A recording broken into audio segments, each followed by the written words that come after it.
NIA তার নিজস্ব পদ্ধতি অনুসারে কাজ করে। আবার এনআইএ যে প্রচুর মামলা হয়েছে আমরা জানি, এখানে পশ্চিমবঙ্গে তো প্রতি 2 মাস 3 মাস অন্তর এখানে হোক বা দূরে হোক কলকাতায় কোথাও না কোথাও বোম ফাটছে, কখনো বীরভূমে ফাটছে, কখনো কলকাতায় ফাটছে। আর গোটা রাজ্য জুড়ে তো বাজি কারখানায় ভর্তি আর কি, সেগুলো সব বেআইনি বাজি কারখানা। সেখানে বাজি তৈরি হয় না গ্রেনেড তৈরি হয় ভগবানই জানে। তো স্বাভাবিকভাবে সেখানে এনআইএ তদন্ত করছে, করুক। দেখুন, মাননীয় মুখ্যমন্ত্রীর উপরে আমি প্রথম থেকেই বলে এসেছি, আর কারো ভরসা নেই, আস্থা নেই। সেটা বারবার প্রমাণিত হচ্ছে। মাননীয় মুখ্যমন্ত্রীর উচিত তার পদত্যাগপত্র জমা দেওয়া। উনি পারছেন না, পারবেনও না। এবং গোটা রাজ্য জুড়ে যে থ্রেট কালচার চলছে, সেই থ্রেট কালচারের কথা ডাক্তারবাবুরাও বলেছেন। তো আজকে আলাদা করে মেডিকেল সেক্টরে বা হেলথ সেক্টরে শুধু থ্রেট কালচার আছে তা তো নয়। আপনি পাড়ার গ্রামে গিয়ে বিজেপি করবেন, আপনাকে ধমকি খেতে হবে, চমকানি ধমকানি চলছে। তো সব জায়গাতেই থ্রেট কালচার। ভোট দিতে যাবেন, থ্রেট কালচার। পাড়ায় বাড়ি করবেন, আপনাকে সিন্ডিকেটের থ্রেট কালচারে পড়তে হবে। তো গোটা পশ্চিমবঙ্গটা যে থ্রেট কালচারে চলছে। আপনারা কি কর্মবিরতি সাপোর্ট করছেন? দেখুন, ডাক্তারবাবুদের আন্দোলন, ওই বিষয়ে আমাদের কিছু বলার নেই। আমরা তাদের দাবি দেওয়ার প্রতি সহানুভূতিশীল, আমরা প্রথম থেকেই বলে এসেছি। তারা যে দাবি জানাচ্ছেন, কোনো ভয়মুক্ত পরিবেশ ছাড়া কোনো পরিষেবাই ভালো মতো দেওয়া যেতে পারে না। ডাক্তারবাবুরা যে পরিবেশে বাস করছেন বা যে পরিবেশে কাজ করছেন, সেই পরিবেশ ভয়মুক্ত পরিবেশ নয়। এবং ভারতীয় জনতা পার্টি এটা মনে করে যে ভয়মুক্ত পরিবেশ ছাড়া সঠিক পরিষেবা ডাক্তারবাবুদের পক্ষেও দেওয়া সম্ভব নয়। সুকান্তদা, পার্থ চ্যাটার্জি সুপ্রিম কোর্টে গেছেন ইডির মামলা নিয়ে জামিনের জন্য, কি বলবেন? দেখুন, জামিন চাওয়ার অধিকার ভারতবর্ষে সবারই আছে। এবং রিসেন্টলি সুপ্রিম কোর্টের কিছু জাজমেন্ট এসেছে, তার ফলে দেখা যাচ্ছে সেই জাজমেন্টকে সাইড করে প্রচুর লোকেরা, যাদের বিরুদ্ধে বেশ কিছু লোক যাদের বিরুদ্ধে এই ধরনের দুর্নীতির অভিযোগ আছে, সেই জাজমেন্টকে সাইড করে তারা কিন্তু পরবর্তী সময় জামিন পেয়ে যাচ্ছে। আমাদের পশ্চিমবঙ্গেও বেশ কয়েকজন জামিন পেয়েছে। তো স্বাভাবিকভাবে কোর্টের উপরে তো আমরা কিছু বলতে পারি না। কোর্ট যা করবে আমাদেরকে মেনে নিতে হয়। বাংলার মানুষ দেখছে, দেশের মানুষও দেখছে। অনুব্রত মণ্ডল ইতিমধ্যে জামিনে মুক্ত হয়েছেন। তৃণমূল কংগ্রেসের আরও অনেক নেতৃত্ব যারা অ্যারেস্টেড ছিলেন জামিনে মুক্ত হয়েছেন। এরপর পার্থ চ্যাটার্জির এই আপিল আমি উত্তর দিয়ে দিয়েছি অলরেডি। বেশ। আর লাস্ট হচ্ছে এনআইএ আজকে বিভিন্ন জায়গায় রেড করছে, তল্লাশি করছে। না, দেখুন, এনআইএ তার নিজস্ব পদ্ধতি অনুসারে কাজ করে। আবার এনআইএ যে প্রচুর মামলা হয়েছে আমরা জানি, এখানে পশ্চিমবঙ্গে তো প্রতি 2 মাস 3 মাস অন্তর এখানে হোক বা দূরে হোক কলকাতায় কোথাও না কোথাও বোম ফাটছে, কখনো বীরভূমে ফাটছে, কখনো কলকাতায় ফাটছে। আর গোটা রাজ্য জুড়ে তো বাজি কারখানায় ভর্তি আর কি, সেগুলো সব বেআইনি বাজি কারখানা। সেখানে বাজি তৈরি হয় না গ্রেনেড তৈরি হয় ভগবানই জানে। তো স্বাভাবিকভাবে সেখানে এনআইএ তদন্ত করছে, করুক। এক মাওবাদী নেত্রীর খোঁজে তল্লাশি অভিযান চলছে। সে তো মাওবাদীদের একটা বড় জায়গা একসময় পশ্চিমবঙ্গ ছিল। এখনও বেশ কিছু পশ্চিমবঙ্গের শিক্ষা প্রতিষ্ঠান আছে যেখানে বেনামে হোক বা অন্য কোনো নামে হোক ছদ্মবেশ নিয়ে মাওবাদীরা টিকে থাকার চেষ্টা করে, কিন্তু এরা মানুষ থেকে বিচ্ছিন্ন, মানুষ এদের কথায় বিশ্বাস করে না। শেষ প্রশ্ন, আজকে থেকে মুখ্যমন্ত্রী পুজো উদ্বোধন শুরু করে দিল পক্ষের আগে। আজ শ্রীভূমিতে পুজো উদ্বোধন করবেন মুখ্যমন্ত্রী। না, এ তো আমরা বরাবরই দেখে এসেছি। উনি তো নিয়মকানুন মানেন না হিন্দু ধর্মের ক্ষেত্রে, অন্য ধর্মের ক্ষেত্রে হলে মানেন। তো এখন তো মানে এরকম পরিস্থিতি হয়ে গেছে, ফেসবুকে লেখালেখি হচ্ছে, হ্যাঁ, শরদ প্রাতে পাগলি ঘোরে কাঁচি হাতে, লোকজন এগুলো এসবও লিখছে। দেখুন, এনআইএ তার নিজস্ব পদ্ধতি অনুসারে কাজ করে। আবার এনআইএ যে প্রচুর মামলা হয়েছে আমরা জানি, এখানে পশ্চিমবঙ্গে তো প্রতি 2 মাস 3 মাস অন্তর এখানে হোক বা দূরে হোক কলকাতায় কোথাও না কোথাও বোম ফাটছে, কখনো বীরভূমে ফাটছে, কখনো কলকাতায় ফাটছে। আর গোটা রাজ্য জুড়ে তো বাজি কারখানায় ভর্তি আর কি, সেগুলো সব বেআইনি বাজি কারখানা।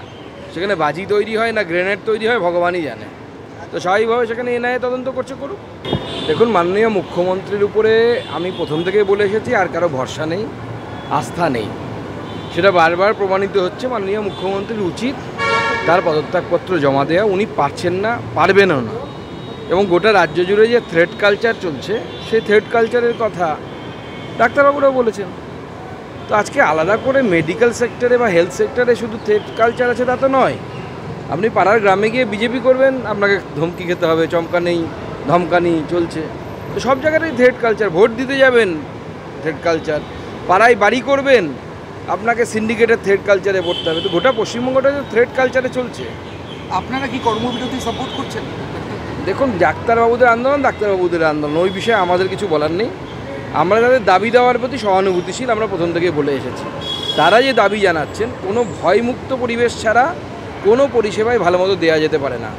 ডাক্তারবাবুরা যে পরিবেশে বাস করছেন বা যে পরিবেশে কাজ করছেন সেই পরিবেশ ভয়মুক্ত পরিবেশ নয়, এবং ভারতীয় জনতা পার্টি এটা মনে করে যে ভয়মুক্ত পরিবেশ ছাড়া সঠিক পরিষেবা ডাক্তারবাবুদের পক্ষেও দেওয়া সম্ভব নয়। সুকান্তদা, পার্থ চ্যাটার্জি সুপ্রিম কোর্টে গেছেন ইডির মামলা নিয়ে জামিনের জন্য, কি বলবেন?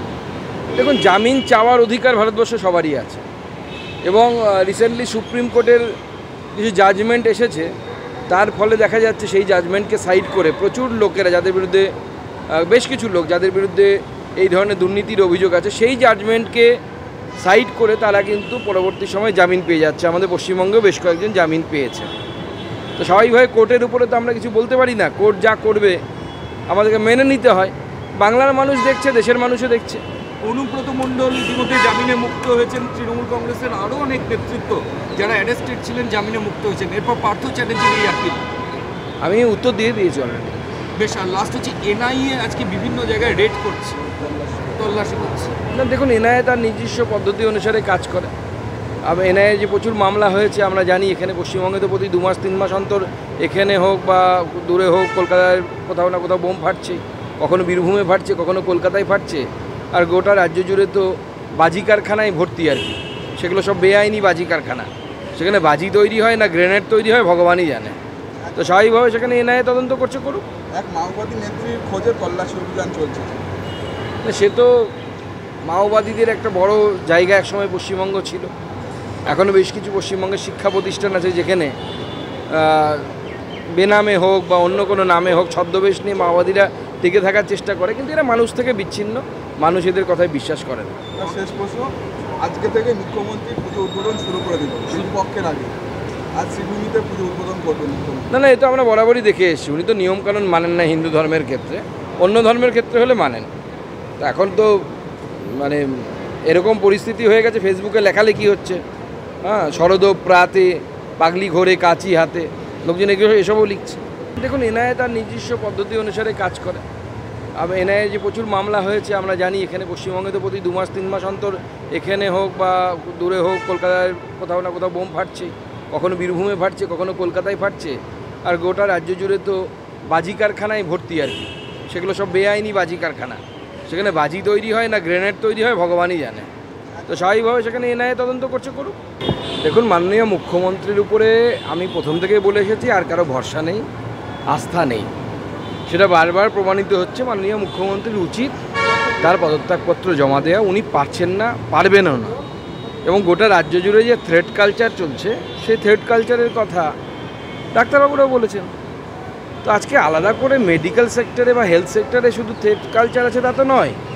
আপনি পাড়ার গ্রামে গিয়ে বিজেপি করবেন, আপনাকে ধমকি খেতে হবে, চমকানি ধমকানি চলছে।